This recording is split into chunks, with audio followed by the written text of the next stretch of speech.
தற்போதைய அண்மை செய்தி. காவலர்களால் தாக்கப்பட்டு உயிரிழந்த அஜித்குமார் மீது நகை திருட்டு புகார் கொடுத்த நிகிதா மீது மேலும் ஒரு பண மோசடி புகார் தெரிவிக்கப்பட்டிருக்கிறது. அண்மை தகவலாக பார்த்து வருகிறோம். நிகிதா மீது மேலும் ஒரு பண மோசடி புகார் கூறப்பட்டிருக்கிறது. காவலர்களால் தாக்கப்பட்டு உயிரிழந்த அஜித்குமார் மீது நகை திருட்டு புகார் கொடுத்த நிகிதா மீது மேலும் ஒரு பண மோசடி புகார் தெரிவிக்கப்பட்டிருக்கிறது. அரசு வேலை வாங்கி தருவதாக 48 லட்சம் ரூபாய் மோசடி செய்ததாக செந்தில்குமார் என்பவர் சென்னை காவல் உதவி ஆணையர் அலுவலகத்தில் புகார் அளித்திருக்கிறார். அண்மை தகவலாக பார்த்து வருகிறோம். இது தொடர்பான கூடுதல் விவரங்களோடு எமது சிறப்பு செய்தியாளர் ராம்குமார் இணைப்பில் இருக்கிறார்.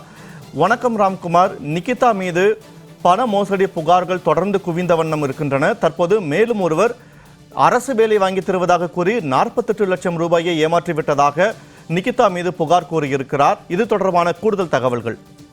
நிச்சயமாக சிவகங்கை மாவட்டம் திருப்புவனத்தை சேர்ந்த நிகிதா, அதாவது காவல்துறையினர் தாக்குதலில் கொலை செய்யப்பட்ட நபர் குறித்து தவறான தகவல் அளித்ததாக நிகிதா மீது புகார் இருந்தது. இந்த நிகிதா தாவரவியல் துறை தலைவராக இருக்கக்கூடிய இவர் பல்வேறு மோசடிகளில் தமிழகம் முழுவதும் இருந்து வந்ததாக கூறப்படுகிறது. இந்த நிலையில் கடந்த 2011ஆம் ஆண்டு திமுக ஆட்சி காலத்துல துணை முதலமைச்சராக இருந்த மு.க. ஸ்டாலின் அவருடைய உதவியாளரை தனக்கு தெரியும் என கூறி சென்னையை சேர்ந்த செந்தில்குமார் என்பவரிடம் 48 லட்சம் ரூபாய் பணம் பெற்றிருக்கிறார்கள்.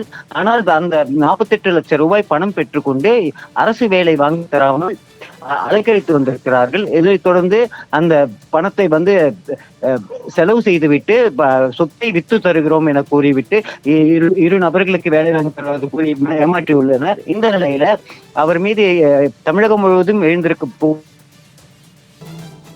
தகவல்களை வழங்கியமைக்கு நன்றி ராம்குமார்.